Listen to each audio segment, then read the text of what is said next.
Бейиш нуру. Аламдардын мырзасы Мухаммед саллаллаху алейхи вассалам 20 жашка толду.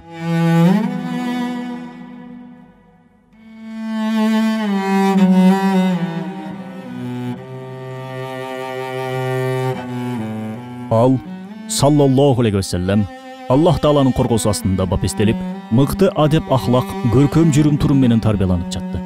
Аны өз карамагына алган абасы Абу Талипке жардамчы болуп, эмгекчил мүнөз менен чоңойду.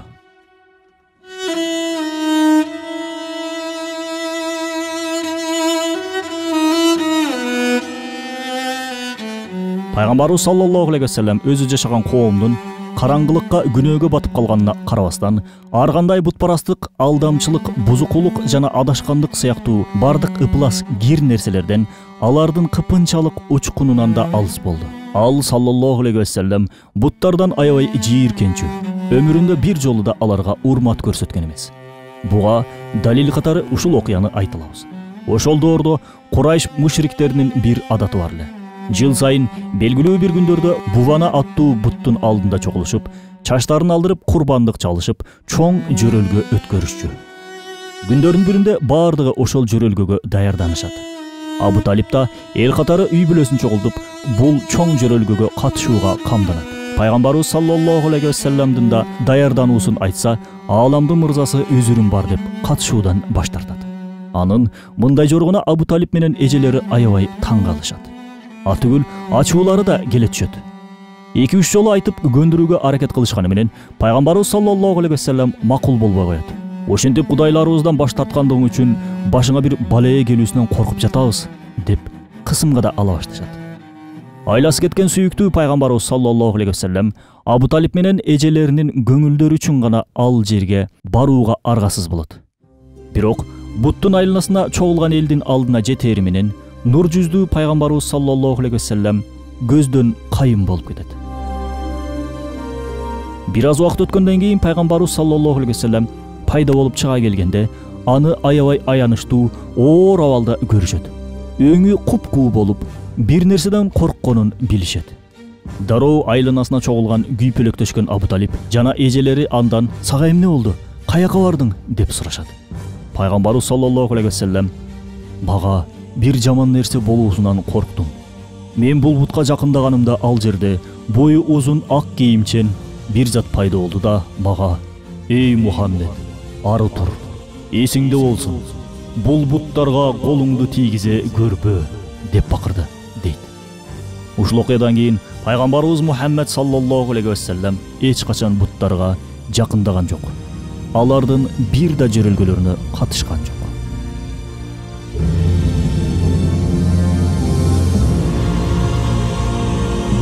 Кудуретти күчтүү Аллах Таала өзүнүн эң акыркы пайгамбарын бапестеп өстүрүп, аны ар кандай жаман көрүнүштөрдөн оолак кармап, жаштайынан эле чоң милдетке даярдап жаткан.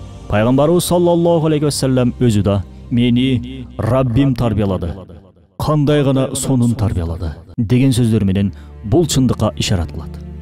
Бул акыйкатты батыштын ынсаптуу чыгыш таануучулары да четке кагалган эмес. Сэр Муир деген жазуучу өзүнүн китебинде Мухаммед саллаллаху алейхи вассалам жөнүндө жазган чыгармалардын бардыгы бир маселеде биригет.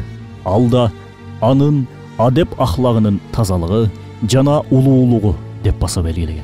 Аламдардын мырзасы сүйүктүү пайгамбарыбыз Мухаммед саллаллаху алейхи вассалам жаштайынан эле коомдук иштерге активдүү катышууга аракет кылып, ар кандай зулумдукту туура эмес көрүнүштү токтотууга да өз салымын кошкон.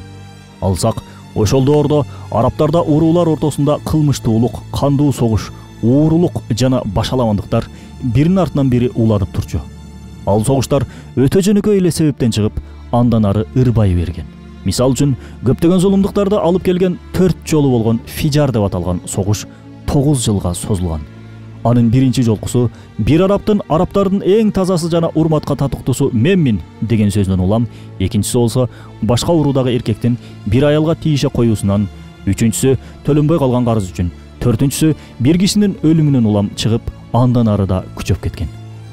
Араб урууларынын бири-бирине болгон душмандыгы токтобой, кичинекей эле себептен улам кан төгүп, бири-бирине кол салышып, кайра согуш чыгып кетүү абалдары тез-тез жаралып турган. Сабыр кесесин толтурган бир окуядан соң бул кейиштүү абалды жөнгө салуу, элдерди тынчтандыруу кадамын пайгамбарыбыздын саллаллаху алейхи вассалам атасынын бир тууганы Зубайр алгачкылардан болуп таштаган.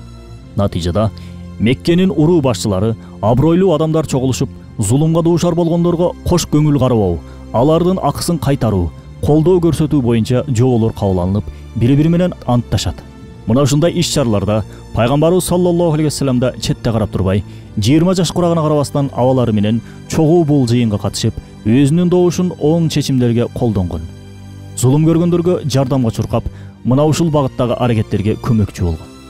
Аламдардын мырзасына пайгамбарлык милдети берилгенден кийин да жогорудагы жыйындарга катышуудан ал ыраазы болгонун айткан. Жакшылыкка үндөгөн жыйындарга катышуу миңдеген кызыл төөлөргө ээ болгондон да сүйкүмдүү. Мени ушундай жыйынга азыр ислам доорунда да чакырса бармакмын деген. Маалыматтар дүйнөлүк жарыштан биринчиликти алган ааламдын сыймыгы Мухаммад саллаллаху алейхи вассаламдын өмүр баяны аттуу китептен алынды. Бейиш нуру.